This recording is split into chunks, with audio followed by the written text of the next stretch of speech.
Let's go guys, trade récap. Je vais vous expliquer un petit peu le trade que j'ai pris aujourd'hui.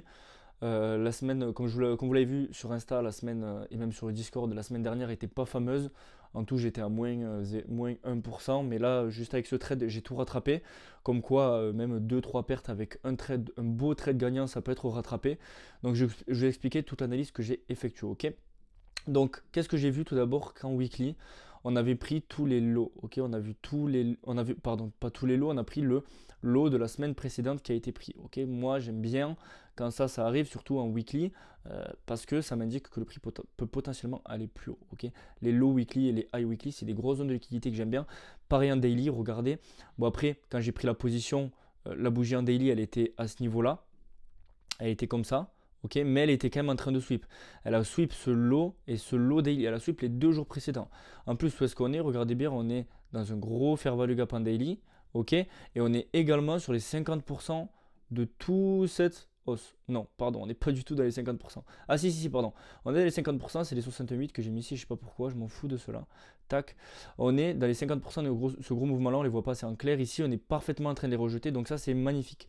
Qu'est-ce que j'ai vu ensuite en 4 heures? Je l'avais vu directement avant l'ouverture. Je savais qu'on allait aller plus loin. Enfin, il pouvait très bien chuter, mais j'avais de grandes convictions.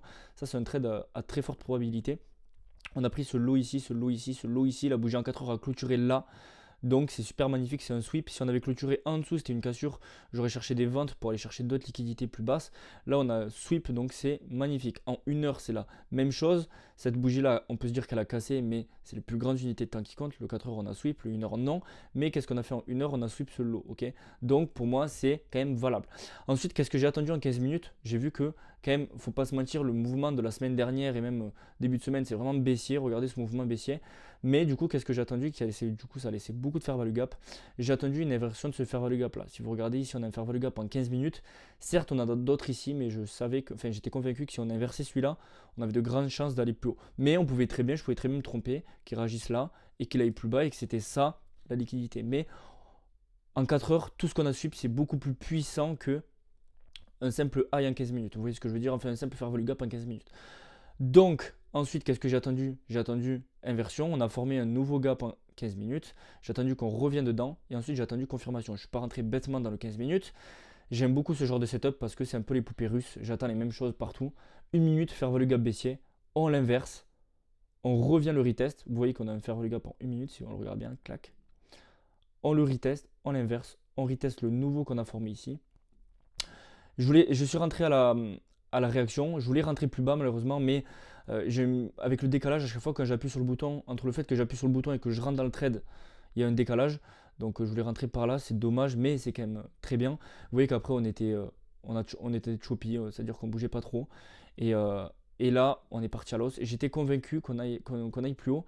Pourquoi? Parce que aussi sur le SP500, si on regarde bien, sur le Nasdaq, parce que ça c'est un trade sur le SP500.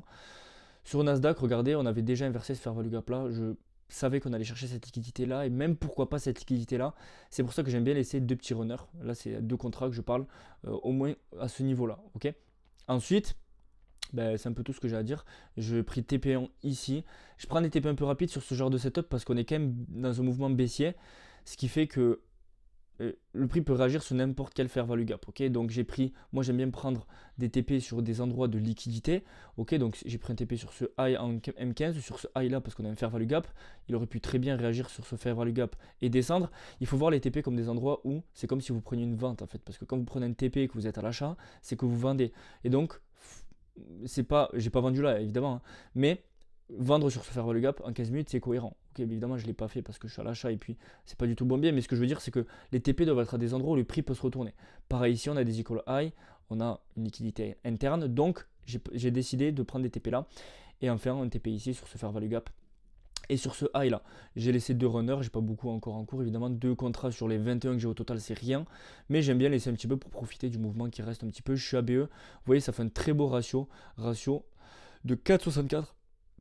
Et encore, je crois que mon SL, je l'ai mis ici, là. J'aurais aimé le mettre juste ici parce que pour moi, enfin bref, si on venait plus bas, c'est que c'était fini. Je l'ai mis un peu trop bas, je crois que je l'ai mis là. J'aurais aimé le mettre ici. Bref, ça fait quand même un ratio de 4,48, ce qui est très beau. Au final, je prends pas, j'ai risqué 0,5%. Et comme je prends des TP partiels, au total, là, je suis à plus 1%. Ok, c'est un très beau trade. Je suis super content. Ça fait du bien de sortir de cette phase un petit peu négative, même si ça faisait que, entre guillemets, 3 stop loss avec des risques réduits.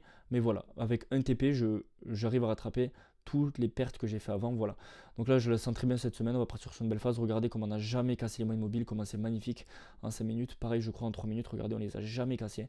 Et voilà, je vous souhaite une très très belle journée. On se retrouve sur Instagram. Pour ceux qui ne sont pas sur mon Discord, vous avez mon Discord en description gratuit où je partage. Ben là, j'ai partagé cette analyse là avant de prendre le trade.